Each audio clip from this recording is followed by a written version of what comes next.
Hello and welcome back to Titanic Talkline. I am Alexia because I have not changed. And just a little bit of housekeeping before I launch into my interview. As always, I have merch available. I have buttons, I have pins, I have stickers. If you send me an email at titanictalkline@gmail.com, we can work something out no matter where in the country you're located. And you can also find a link to my t-shirts in my link tree, which is available on all my pages. And you should totally get a t-shirt because that's lots of fun. But, yeah, that's all that there is for me to say, and enjoy the interview. Countdown. All right. Well, thank you so much for joining me on this Saturday morning. I normally preamble a little bit, but I'm not going to do that because I'm too excited. So please introduce yourself to the show. I'm Steve Biel. I am the author of Down with the Old Canoe, A Cultural History of the Titanic Disaster. And I also edited a book called Titanica, The Disaster of the Century in Poetry, Song, and Prose. That is awesome. And I have to say, I like many Titanic enthusiasts, have read many books, but I have to say, I found yours one of the most unique and informative. Because I think Thank yes, maybe I'm speaking for myself here, but I also like to do that thing where I talk about everyone else as though I'm not the only idiot in the room. But I think for me, what I really enjoyed about your book is that I hadn't considered the cultural history, or that I had, but my knowledge of it was quite limited. So it was one of those things where I had the abstract notion of things are different. And I knew some examples, but I hadn't really gone in and looked at it. I think the example that comes to mind the most that I tell people is how Isidore and Ida Strauss were made, as you call it, honorary Anglo-Saxons in the wake of the sinking. Can you talk a little bit about that, because that just absolutely, I put the book down for a second because I hadn't even thought about that. you. Yeah. So, um, there was a kind of central story that was told about the Titanic disaster in its immediate aftermath. Right. That was, essentially that um, what the Titanic disaster proved was the inherent superiority of white Anglo-Saxon Protestants who supposedly, you know, um, enacted the law of the sea. Mm-hmm. They protected the heroes of the first class, the men of the first class, save their women and children, save the women and children of the other classes on the ship. In some tellings of this story, they had to beat back the immigrant hordes from down below in order to save the women and children. And so there is this kind of ethnic racial dimension to the story, right? That Right. it is Anglo Saxons who have a kind of unique um, commitment to chivalry and a unique commitment to saving the lives of those who are below them in the hierarchy, and that in and of itself kind of proves their superiority. So, it gets a little complicated when you Mm-hmm. have Jewish passengers in the first class, most notably the Strausses. And so they're kind of in, as I said, they're kind of adopted as honorary Anglo-Saxons. Obviously, Yeah. Jewish observers of the disaster at the Mm-hmm. time don't go along with that, and they make them Right. into the Jewish heroes of the disaster, and their sheet Yeah. music and other tributes in Jewish communities to Mm-hmm. the Strausses. But yeah, they are kind of enlisted as honorary Anglo Saxons, and their story is one of, um, because Ida, Mm-hmm. it said, chose to stay with Isidore and go down with the ship, that's also put to other uses. Mm-hmm. The sanctity of marriage, for example, at a time of rising divorce rates. Yep. Yeah, so it was things like that that I kind of turned up that really grabbed me and gave me the sense, as a non expert on, far from expert on shipwrecks and on a lot of what goes into the Titanic story, it gave me the sense that maybe I had something to say that hadn't really been explored before. You absolutely did, because there were some things in the book that I read and I was like, oh yeah, I remember that, or gosh, how terrible. But then there were some things that you don't realize how bad it is until someone puts it in front of your face. Like when I was reading the section where people, I'm misquoting, I'm sure, but where people were outrightly stating, like, yeah, we had to, as you said, beat back those Italian mongrels. You're just like, that was such an unnecessary addition to your sentence, man. Yeah, and there are cartoons, one of which I think I reproduced in the book, With of Archie, but with Archie the Butt, rifle. Oh, um, with a gun in his hand, sort of shooting hmm. down these, you know, quote unquote swarthy, um, uh, probably Italian immigrants who are trying to rush the boats. And so, They were yeah, very I mean, obviously like, Archie Budd in particular, kind of is held up as, because he was a significant, figure in the military and an right, aide to presidents. He was sort of held up at the time as the embodiment of this Anglo-Saxon manhood that stood in the way of the rabble down below. it it's interesting because over the last week or so, I think 17 of my friends sent me that Washington Post article that just Right. came out about Archie Butt and the person whose name I now can't remember because it's not nearly as funny to me. Millet? Yeah, Millet? Frank Millet. Yeah, yeah. Millet. And I am not a historian, so I can't give an official opinion and be like, for sure or for not. But it reflected me back to your book where I was just thinking of, okay, this is the same debate we're sort of having. I wish we weren't having it, but we're kind of having now about the Hamilton thing about who's telling the story. And it's sort of like if the only people that have been telling the story, as your book points out 101 million times, if the only people telling the story are rich, white Christian men, we're only going to hear a rich, white Christian male story at the end of the day. And yeah, Yeah. No, a bunch of people sent that to me too. I thought it was, I'm sure your inbox was flooded. um, right. What that tells me is that there's always something new to turn up Right. about the Titanic, right?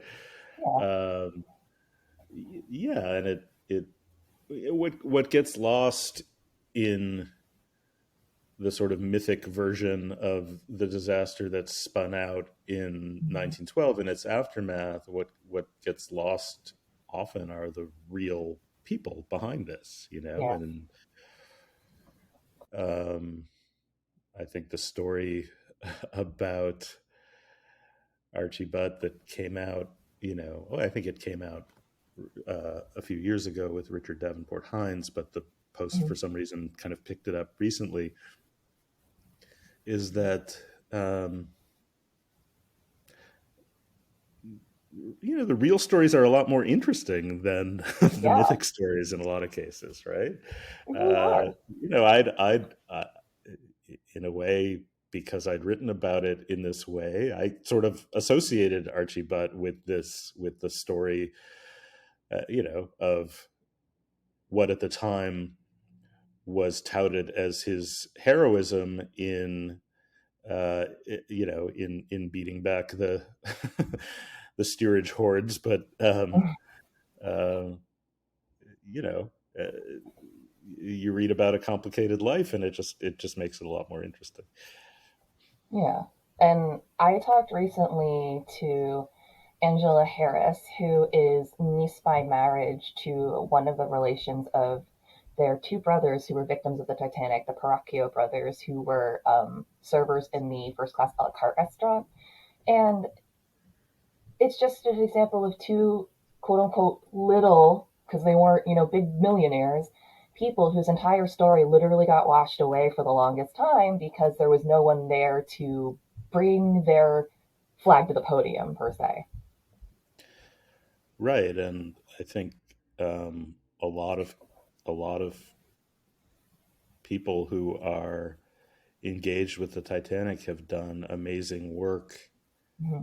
um, over a long period of time now in kind of recuperating the stories of those who didn't make it into the newspapers in Yeah. 1912. You know, I think um, the sort of genealogical research in particular that's exploded in the last few years has made that possible in ways that it wasn't when I was writing my book. Not that that was the focus of my book, but uh, really the press at the time, uh, the mainstream press had absolutely no interest in getting the stories of the third Yeah. cabin passengers. Absolutely no interest. So the interviews of the survivors and even the investigating committees just really gave short shrift to those stories. And so, you know, it's kind of an example of confirmation bias too, right? That Right. even before there was any reliable information about what happened that night, this myth of you know, first class Anglo-Saxon heroism is spun out, and then it's kind of just confirmed by um, uh, you know, by the survivors' tales that the press chooses to look into and tell, right? Mm-hmm. And so it's been a long, you know, 100+ year project to try to open up the story of the Titanic to other experiences and other voices, and that's great work that's being done. It is. You don't always have to open the hull of a ship to understand its stories. Like, for my personal interest in Titanic has always been in the human stories of the individual people, which I think I've said it before. Like, if I never have to learn another fact about Astor or Ismay again for the rest of my life, I'd be fine. And it's not because I think that they're all terrible people that need to be banished to a trash heap. It's just sort of like we know so much. There have been stories told. There have been books written, there's been this and that, and there's pictures of them, and their history is safely and cozily preserved. And not to say we should forget them or anything, but it's sort of like we hear so much. It's time to start telling these other stories, the stories of people who did not get a chance to speak. Like all the women who said, yeah, I definitely saw that ship crack in half. And everyone was like, no, you did not. Right, right. No, and it also, you know, one of the things that I try to point out is that um,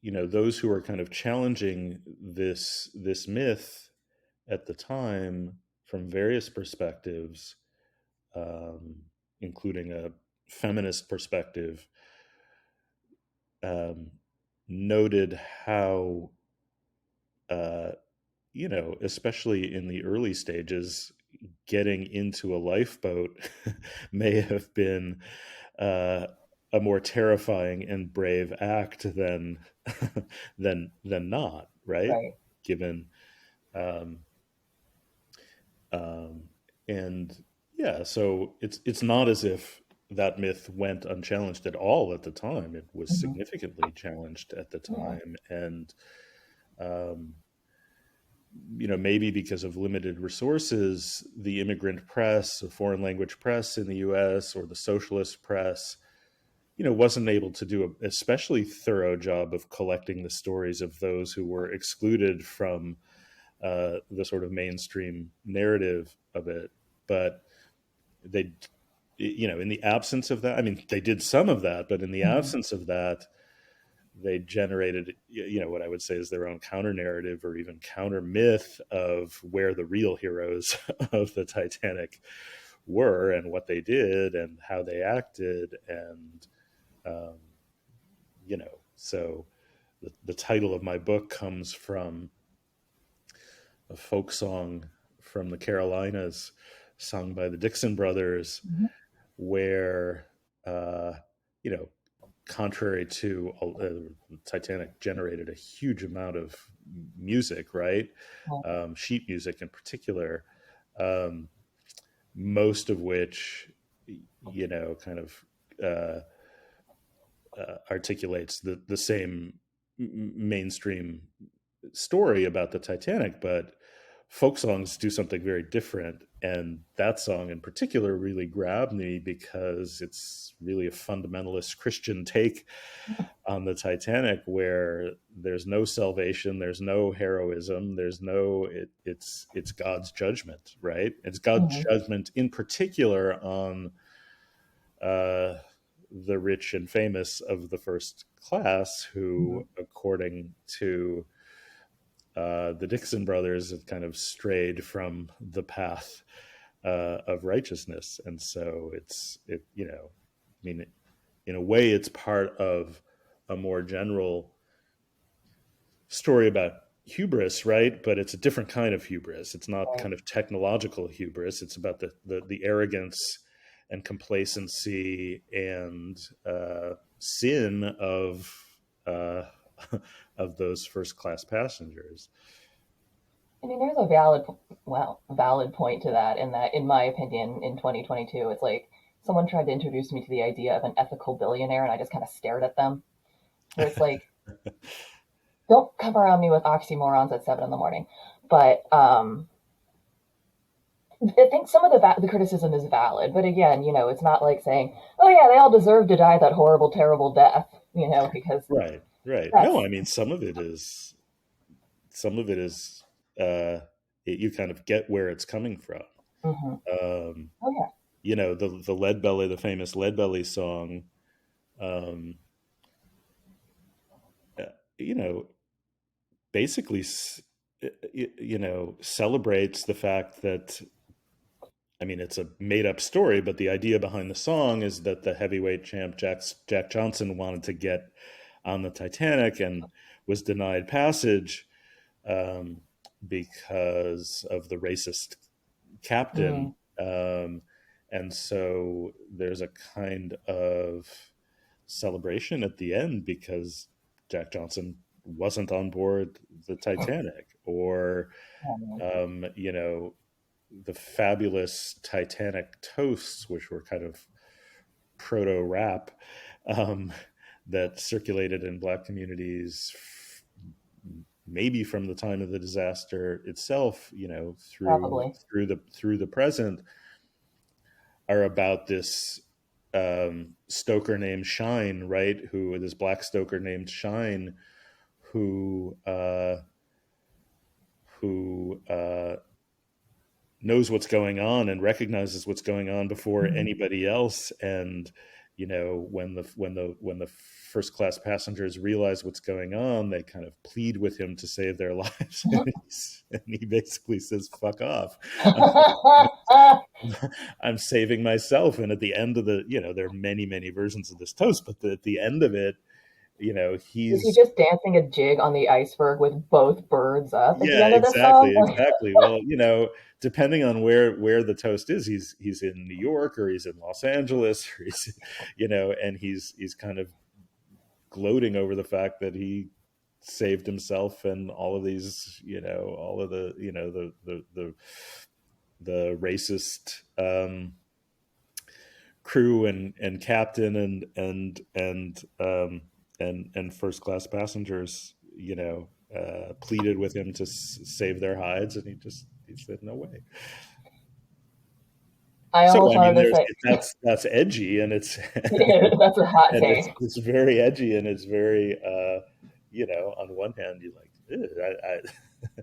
this sort of literal dancing Hmm. over what happened, makes you squirm a little bit, but you can definitely see where it's coming from, given what Hmm. sorts of stories about the Titanic it was directly challenging. Yeah, and I think that's really important too, because I know that one of the arguments that people make when we're unearthing these stories is sort of like, well, why do we need to know all this now? It doesn't really impact the narrative. Like, this is just stupid. We don't need to know that Archie Bot was gay. It doesn't matter. And, it's one of those things where, on the global scheme of things, when you look at like Titanic as a big, massive entity, does it matter that X person was of Y or Z or whatever? No, but because it is a human story and we're trying to learn about people and from people, it's important to uncover these details, at least in my opinion, to build a more perfect look at, not perfect, but just like a more wholesome look at who these people were, because they weren't angels and heroes that were like living on this ship. They were people, regular people. Right, and I think one of the kind of consistently um, fascinating parts, or one of the things that I think draws people into the Titanic story, is this desire to project ourselves into it and imagine what we would have done, right? Yeah. So, um, and because it was a because it didn't happen instantaneously, Mhm. it did allow for people to react and behave in a wide variety of ways. Mhm. And so, in 1912, um, that the way that people acted, reacted, behaved, in most tellings of the story, um, was, they acted according to who they were in a racial, class, and gender hierarchy. Mhm. So one reason why it's important to revise that, and really to kind of, do this hard work, that a lot of people have done, of Mhm. getting at more stories, is to complicate that, and to, show a range of reactions and a range of behaviors, and even more importantly than that, a range of life experiences before the disaster happened, in Right. order to fill out who was really there, and and uh, you know and and to not make this exclusively a roster of the Ismays and Astors and Wideners, and, et cetera. No offense to the Ismays and the Astors and the Wideners and all of them, but I know their names. Like, look, I'm able to recite them. But I can't randomly, if someone stops me on the streets, like, quick, who's your favorite second class passenger? I'd be like, shit. I wouldn't know. Maybe I should find that out. But it's like, it's a little embarrassing to admit that I'm like, I don't really know. I know more crew members' names, but it's still just sort of like, I don't know these stories. They're just, no one was seeking them out. And it's part of untangling things. Like we're seeing it a lot here with uncovering story. Like there's a lot of stories that I was fortunate enough to know growing up. Like I always knew about the Tulsa Race Massacre. Hmm. Not that my parents were like sitting 5-year-old me at the kitchen table like time for history, but I Right. think I watched TV, I read books. My parents are and were very liberal, so I happen to know about that. But now in my 30s, I'm learning about more and more and more and more absolutely horrifying things that happened during these time periods that I remember studying in school. And I'm just sitting here thinking as an adult, like, what? What the fuck? Like, I feel like I should know these stories, and not because I want to go out and set things on fire, but because it's important to understand that you can't learn anything from an incomplete history. Yeah, and I think that's one of the other aims of the book um, was to challenge the idea that 1912 was the good old days, right? Yep. And which, I'm a huge admirer of Walter Lord's A Night to Remember, and I Mm-hmm. have the pleasure and honor of spending some time with him and Wow. hearing him tell his story, and I go back to that book, or have gone back to that book time and time again, and it's amazing.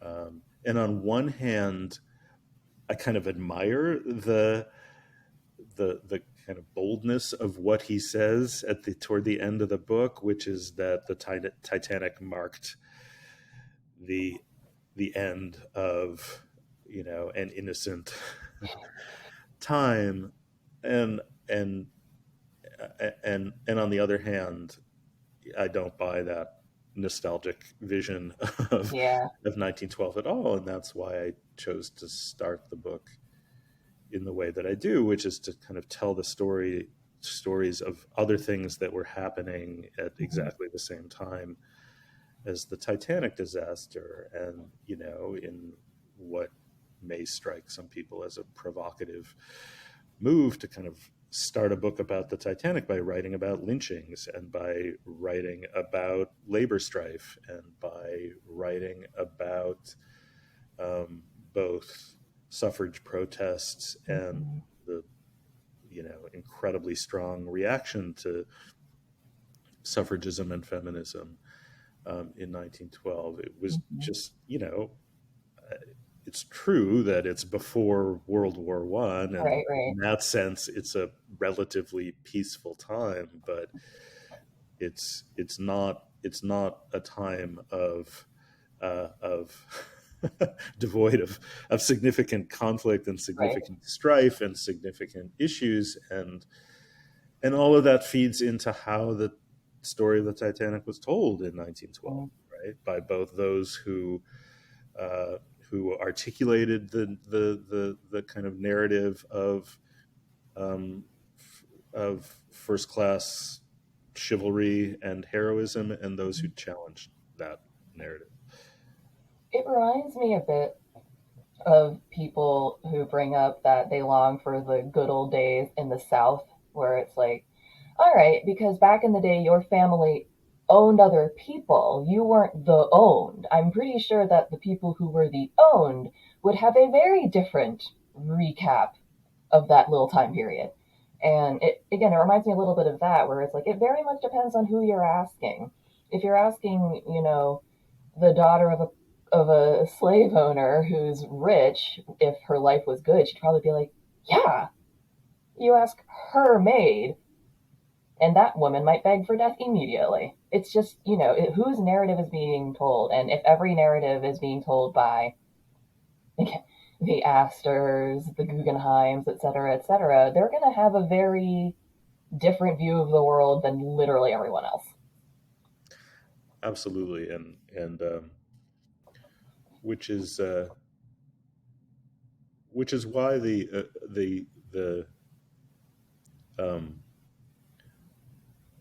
why the nostalgic appeal of 1912 is still a little bit mystifying for me. I Yeah. mean, the sort of extreme version of this that I, I encountered was, people who are certain that they were on the Titanic in a previous life, right?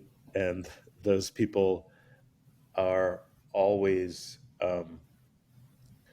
you know, I'm probably overstating the case here, Yeah. but at least the ones that I'm aware of, those are never the kind of Syrian immigrant. They're in their past lives. They were never the Syrian immigrants Right. in the third cabin. They were always, Dorothy Dixon, is that her name or yeah, somebody? yeah, they Yeah. were they were always rich and powerful people in the first class. And I mean, that's a kind of extreme version of this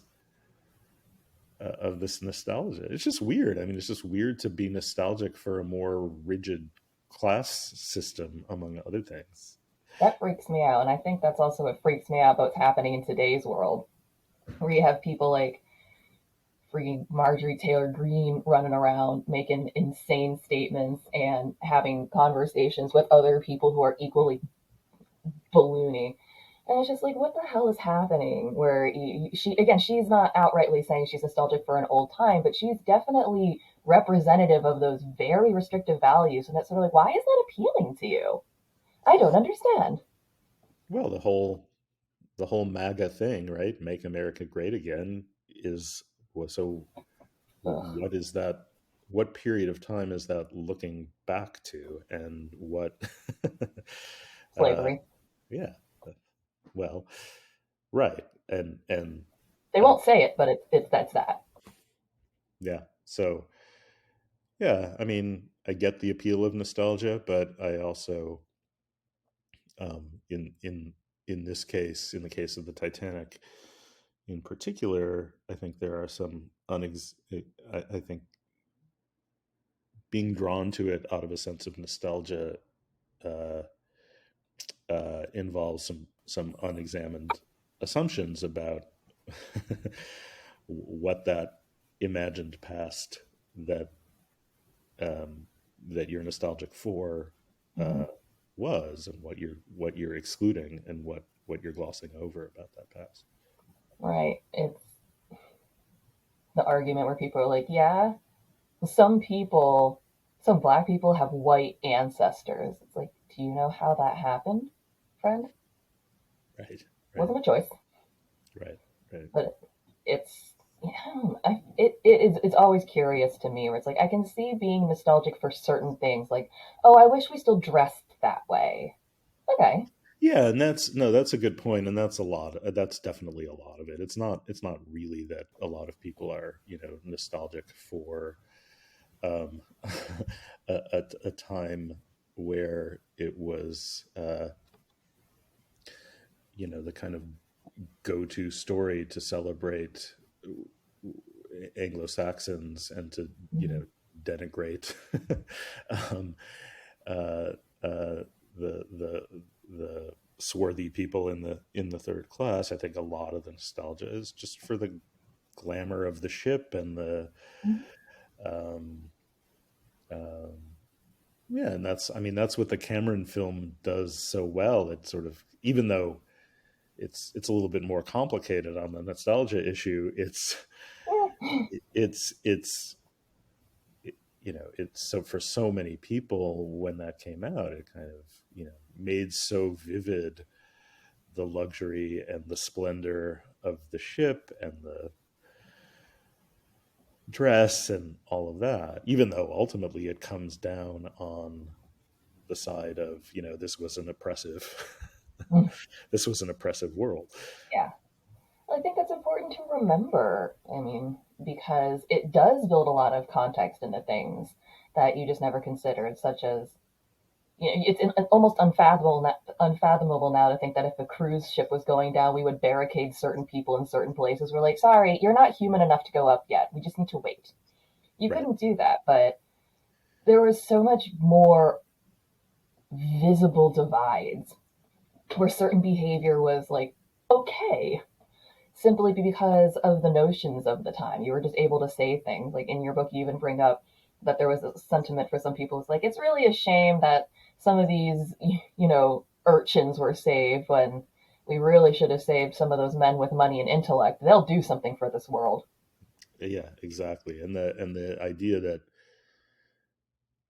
right, I mean, it's amazing how explicit that is, that um, the the first class heroes demonstrated their heroism by saving those who were less worthy of being saved than themselves. Right. I do think a sort of persistent object of nostalgia for some people is the chivalry, right? Mm-hmm. That, and it's not like people are using the Titanic anymore to argue against women having the right to vote, right? But they Hopefully not. hopefully not, but there are people, and I've talked to some of them who really think that what the Titanic said about gender is a lesson worth preserving. That um, yeah, that the ethos of chivalry has been lost, and this would never happen again. That men would stand back to save women and children, and um, as I said, they don't take it to the conclusion that people were taking it in 1912, which is that this proved that women shouldn't be agitating for the right to vote because they were better off entrusting their lives to to the chivalry of their natural protectors, right? But there's still an element of that, in the nostalgia for uh, for the chivalry that was said to be displayed on the Titanic. I think where I'm coming down is that I'm a little pedantic and that I think people should be careful with their words. Because if you say, oh, I'm just nostalgic for that whole time, it kind of implies a lot of things. But if you say, oh man, I really wish we still had tea time and men and women both wore amazing clothing and went for strolls, it would be like, me too. Yeah. Because those are things where I'm like, those are the superficialities of the time where it's like, yeah, you can want that if you want to. That's normal and it's fine. If you're like, oh man, I wish we could go back to the days where I could pay pennies to a handmaid and she'd be with me my whole life. It's like, no, you don't get to suppress people anymore. You don't, that's not how that happens. You actually have to pay them living wages, not a 1 penny and a snap pea pod at the end of the day. Like, it's not how it works anymore. Yeah. This is a random question, but what is one of the most frustrating things that you have to, not defend, because I don't necessarily think people need to defend their work, but what is something that some people just, the point got right up over their heads and you just like, I can't try to explain this to you anymore. Um,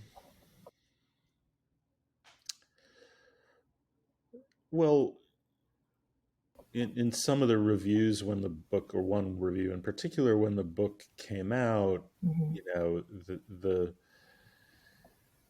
the reviewer said that, um, in effect, that I think that there are only stories about the Titanic, right? That Mm-hmm. I kind of I kind of, you know, uh, don't think that the somehow don't think that the ship really went down and that it really happened, right? And I just think that that's kind of an idiotic criticism. It was a sort of criticism of postmodernism, right? That we don't think that there's a reality out there. We just think that there are, um, representations of reality. And I certainly never denied in the book that the ship sank that night, and that you know beyond the stories that we tell, something, the events really happened. But what my interest was, and what I tried to make clear in the book, was that I am interested in how people made sense of it, how people Mm-hmm. understood it, and that there are many wonderful books. There were when I wrote the book, and there are even more now, many wonderful books about what happened that night, and you know in detail, beyond, so far beyond my capacity um, to remember, about the lives of the passengers, about every aspect of the ship itself, about the various theories of why the ship sank. All of that stuff is really Mm-hmm. well documented, and so it was never my purpose to say that there are only you know there are only representations, there are only kind of stories. But so that was one. I think the other that I got some of was that I was disrespectful, to uh, the Titanic, to the because I mean, you did open your book by saying Titanic was a bitch and I'm glad she's dead, so I can see where they got that impression. That's there not was true, in case when anyone cannot detect I, when, sarcasm. when I went, along with the expedition to the wreck in 1998, So there jealous. was a very irreverent. I mean, there was a very irreverent crew member on one of the ships who had a T-shirt that said, "The ship sank. Get over it." Right, which I don't. I don't agree with. I don't think we should get over it. But yeah, no. I mean, I think that there were people who just thought that, because there is some humor in the book, and um, because there is, it wasn't my central purpose to sort of debunk the myths. It was more Mhm. my purpose um, to reveal the myths, and to show how those myths were challenged at the time, and the work that they did at the time, and um, and why it was such a kind of volatile event in the way that people tried to make sense of it. Hmm. Um, so yeah, I mean, debunking wasn't my purpose, but I think that some people thought that I was just, kind of, um, yeah, not sufficiently respectful or reverent about Well, it. I But hope those people get safely plugged back into the Matrix soon. um, yeah, and there were some people I think who thought that I was, people can be both very generous, who are deeply involved in the Titanic, and some people can be very territorial. And so somebody who Yeah. was avowedly not a Titanic expert and was coming at this from a different set of interests than what probably draws most people to the Titanic disaster. I think there was a sense that I was sort of a interloper. But that was really limited. I mean, I Mhm. really, by and large, I think the people were very generous in um, how they read the book, and uh, thought that it was a new angle and a worthy angle on it. I agree with that. That's how I saw it because I'm not a historian. I was an English major. I'm not a sociologist. These are not my areas of expertise. I am interested in the human stories of things. So reading your book was just everything I'd wanted. It was so many human angles and stories and viewpoints about an event that I'm interested in, and you almost barely talk about the ship. Well, I mean, you talk about the ship because you're about Titanic, but you're not giving us a tour of the vessel. That's not what your book is about. Your book is about the people and their sentiments and how the survivors and the public reacted in a time that was super different. Like today, if you don't like what someone is saying, you can make your own podcast, you can write your own zine, you can get a blog, you can publish a book, you can literally do whatever you want, get your voice out there. You couldn't do that in 1912. If you had a story to tell and you were just like some broke woman in a cottage, which would have been me, no one is going to listen to me, even if I was eloquent, even if I had written it all up by myself. They would ask me who I got to do it. There were just so many more barriers to getting a story out. I think that's true, but that's definitely true. I mean, there are many more ways of getting a story out now, and um, you know, although also maybe more barriers to who's going to take the time to find Yeah, your story in the kind of glut of information out there. also true. Um, but one of the things that really amazed me and kind of convinced me fairly early on that there was a book in this was just how many people did manage to articulate alternative viewpoints and find venues. I mean, there was a rich socialist press and a Mm-hmm. rich feminist or suffragist press, and there were, uh, there were foreign language newspapers in every language, right? And I couldn't even begin to um,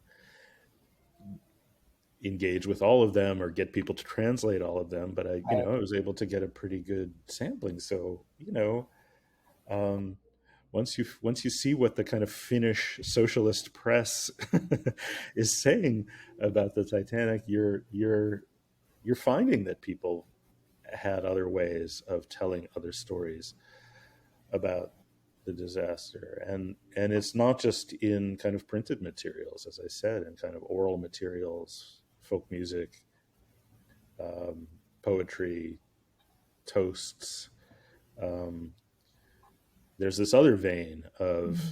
um, of of of alternative voices and different tellings of the story that was not completely untapped at all when I Mm-hmm. wrote the book, but that hadn't maybe been put together in quite the same way Yeah. to really tease out how the mainstream uh, stories of the Titanic, or how the kind of chivalric myth of the Titanic wasn't left um, uh, unchallenged. Mhm. And that is a good point. I think what I was thinking of was accessibility, and Oh yeah, in that, definitely. like, Right. if I printed out 100 issues of my newspaper, there was absolutely zero way that I could get it to China in 1912. It was just like, Absolutely. just as an independent, like, one person, be like, well, it stays on the block, I guess. Right. Right. No, and it would have just, I mean, I researched this book in the '90s, right? And Mhm. um, it would have been a much different book to research now, right? I mean, very little was digitized at the time, I mean, just to kind of gather up these newspapers and other sources meant, looking at microfilm, right? Yeah, I was just talking. That's a much more that's a much more laborious. I probably would have finished it more quickly. I mean, I think there are good things about that kind of work, Right. but I think that especially affected the chapter that I wrote about Titanic buffs, Mm, because that chapter in particular is of its moment, right? I mean, it's these are the people that I could identify because they published journals or because they formed organizations, right? And I think, right.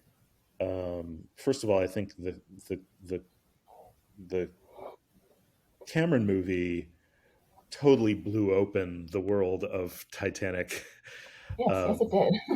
Titanic interest, and people who um, devoted a lot of time to the Titanic. And then, obviously, the way that people who are interested in the Titanic can get to know each other and communicate with each other has, changed completely from the moment that I was looking into this, when essentially there was Titanic International and the Titanic Historical Society, and those Right. were the kind of organized um, ways um, of being a Titanic enthusiast, as the Titanic Historical Society used to call themselves, right? And so, Right.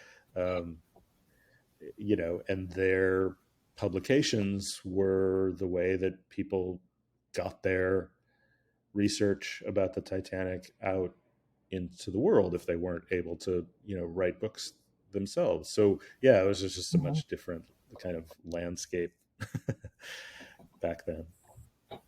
You mentioned, obviously, you said it would be different if you wrote it today, but, like, if you were to not retroactively rewrite it, but if you were to, like, give your thoughts on, say, Titanic and social media and how that has changed things, what do you think of all that? Because there is a lot. There, every corner of the internet you can find a Titanic something, a group, a subreddit, a hashtag. Yeah, I don't think I have anything very lucid to say about that, except that it really has opened up the Titanic to many, many, many more perspectives. I mean, I do think Hmm. that the version of the Titanic that certainly the Titanic Historical Society, and to some extent Titanic International, which split off from it, I think on one hand, those were welcoming organizations, Hmm. um, and became the way that a lot of people were able to find others who shared their interest in the Titanic, and offered, venues for people to publish their research, as I said.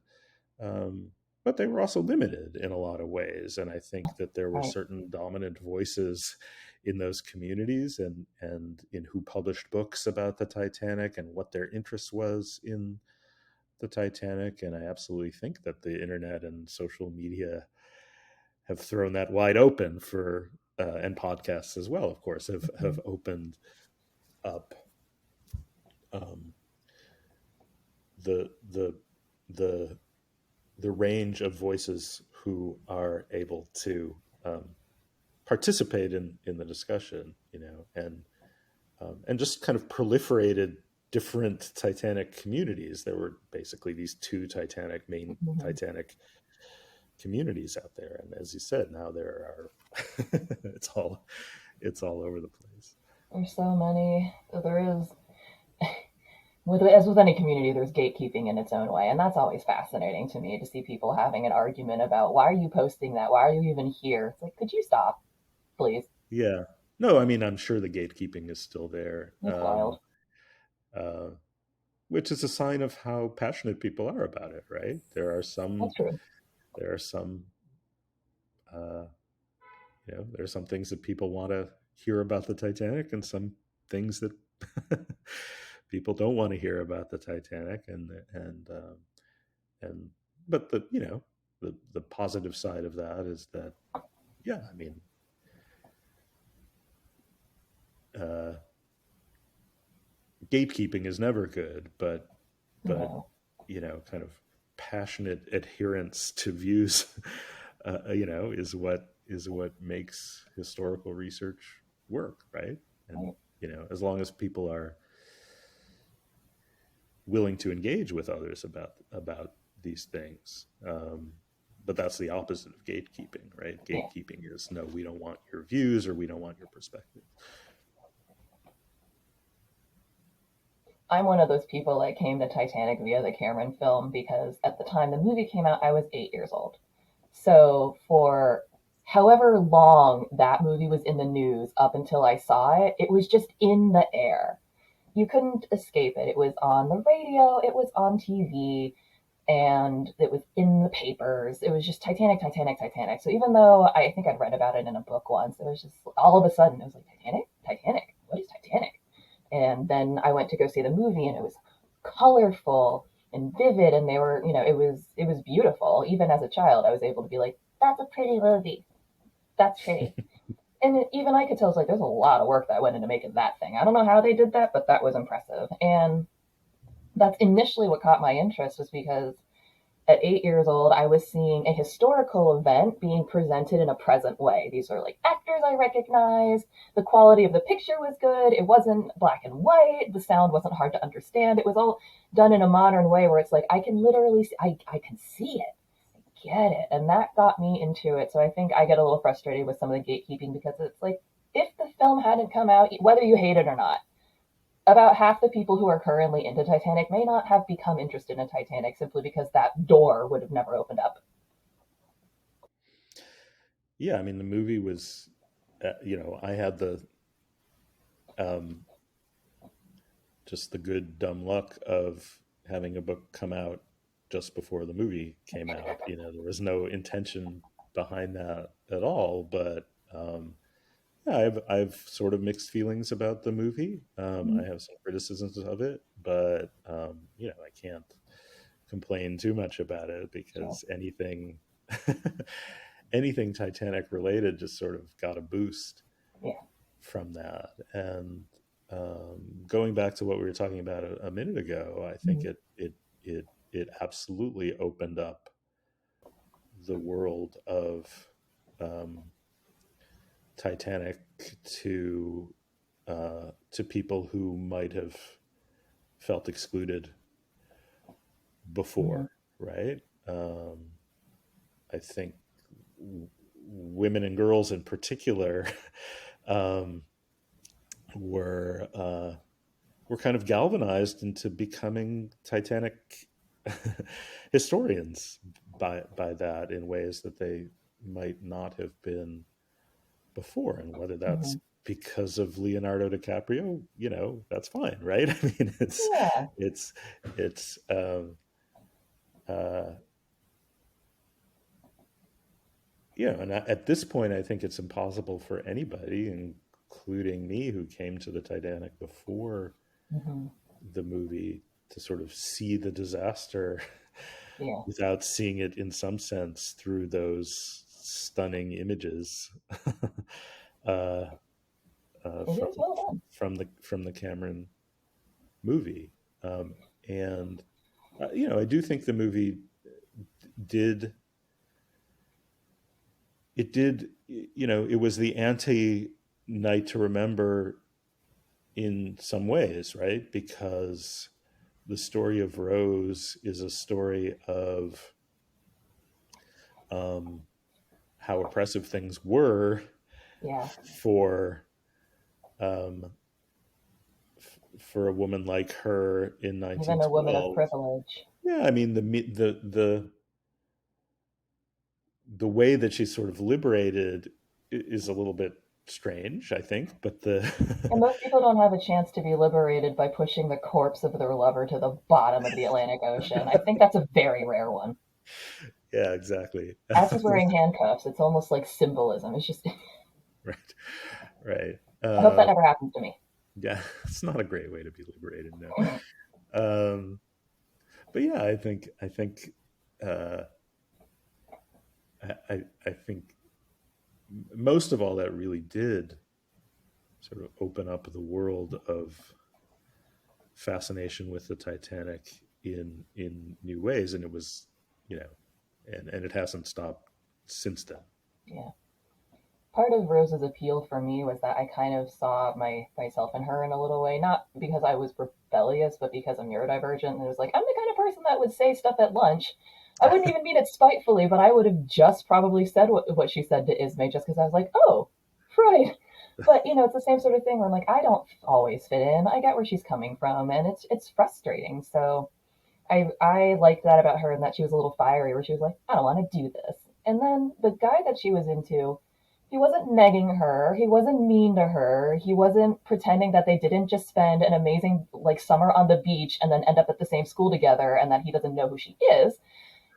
He's nice to her. He wants to know what she would like. And I really enjoyed that because it was a younger woman making her own choices with a supportive partner, not a guy who was like, nah, babe, I got this, I got this. Yeah, Like, you're a partnership. That was a very nice thing to see in a mainstream movie, yeah, especially because all the rom coms that came after it were how much can you change for a boy? right, right. Yeah, I mean,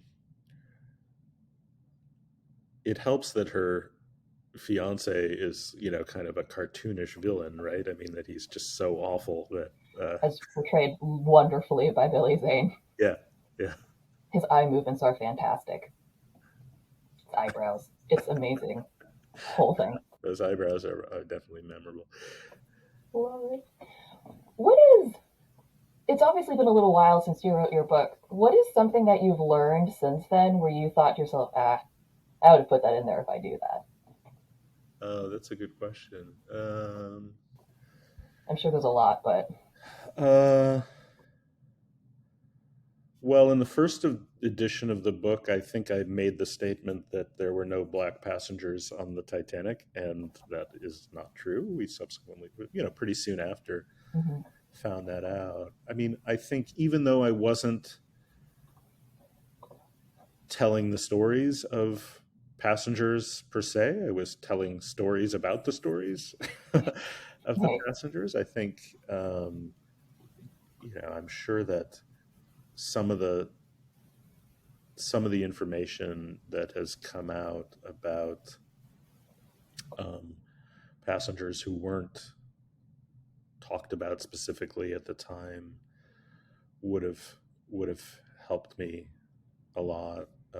I mean, in the edition of the book that came out on the 100th anniversary of the disaster, I was able to add an epilogue that talks about the Cameron movie. I mean, I in the first edition, really right at the end of the um, process, I learned that the movie was coming out. So I think I mentioned that there was, but nobody, what people don't remember is just the predictions of how disastrous this movie, this, bloated, over budget movie was. And the, the, you know, it the, the success of that movie was not guaranteed. I mean, in retrospect, it seems like, of course, this was going to be a huge hit, but at the time, there was just a lot of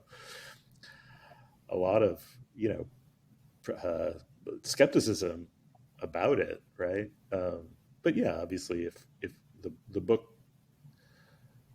book would have been different in ways I can't really specifically say. Hmm. If it had been written after the Cameron movie came out, and all the other stuff that happened in that wave of Yeah. Titanic mania in the late 90s, you know, the Broadway musical and Yeah. endless documentaries and, you know, TV miniseries and things like that, and a kind of proliferation of other books. So I I would have haven't also seen it I yet. also I have the miniseries. I haven't nice. seen it yet. Yeah, it's not great. That is the impression I'm getting, but I also figure like I watched the first few seasons of Downton Abbey, so it's like I know what this man's about. I'm familiar with Julian Fellows. I know it's going to be over dramatic, and Uh-huh. there's going to be more than one kiss as the ship goes down. Yeah, Is my assumption, but yeah, it's just the fact that it came out. yeah, yeah. No, so all of that would have, you know, definitely informed the book in, you know, even if I, you know, both in writing at length about that period, Yeah. because really the book focuses on three periods, right? It focuses on 1912, Hmm. and then it kind of pretty much jumps ahead to Walter Lord in the 1950s and the interest in the Titanic in the 50s, and then it jumps from there to Ballard and the discovery of the wreck in the 80s. And so, you know, it's really built around those three moments with um, and so I I think if we're writing it now, the Hmm. 90s would have gotten its own, you know, and trying to I can't really, I would have to, you know, look much more deeply into this Yeah. to account for why it was that the Titanic became such a phenomenon again. I mean, obviously, the Cameron movie is a big part of that story, and maybe that's just fortuitous that Sure. came out in the 90s. But, you know, there were people at the time who were trying to speculate on why are people suddenly obsessed with the Titanic? What's going on in our world Hmm. in the late 90s to make this such an object of cultural production and interest and obsession in this moment. So, you know, anything that I would say about that without really digging back into it would be Hmm. kind of glib. But there were people who were, you know, there were columnists at the time who were saying, you know, well, is it, you know, growing income inequality that has us interested again in this story Right. of, or, you know, what is it about technological hubris in this particular moment um, that accounts for this? So so I don't have an easy explanation. I mean, obviously, the easiest explanation is that James Cameron decided to make a movie about the Right. Titanic, and it hit big, and people became obsessed with the Titanic again. I would absolutely love it if you were to write a book on the cultural impact of that bloody film, because I think that would be insanely fascinating. But that is, Thanks for the idea. if you decide to do that, I will pre-order a copy because it's great. But I also have noticed that it's been over an hour, and I don't want to take up all of your Saturday. But thank you so much for coming on this episode. I'm just going to fangirl a little bit. Like, I read your book, and immediately it was like, I want him to come to my show, but he's never going to do it. And then I talked to LA Beatles, and she just was like, why don't you just send him an email? I was like, no, I can't. I won't. I can't. And then I sat on it for a few weeks because I brought up this book in every episode I have done so far to bring up a point. In almost every conversation I have about Titanic, I'm like, in Stephen Biel's book, because there's always a point I can bring up, and it's always an interesting point. Like, I've been telling so many people about the Isidore and Ida Strauss thing, and it has been a very fun way for people to be like, I didn't know that, and get really excited about a fact. Not necessarily because it's Titanic, but because they're like, that's just a story I didn't know. So I am really honored you decided to come on. I absolutely loved your book, and I really, really encourage anyone who has even a passing interest in Titanic to pick up a copy. Well, thanks so much. I'm glad you sent the email. Oh, thank you. It was Uh, great to talk to you. you too. I'm gonna hit the stop. You guys, I absolutely have to thank Stephen for coming on the show again. I reference his book constantly, all the time, in conversation, in this podcast. I'm all over with it. So I highly encourage you to read it. The book is called Down with the Old Canoe, A Cultural History of the Titanic. And again, it is done by Steven Biel, Biel. Highly recommend you check that out. Thank you guys for listening, and I'll see you in the next one. Bye.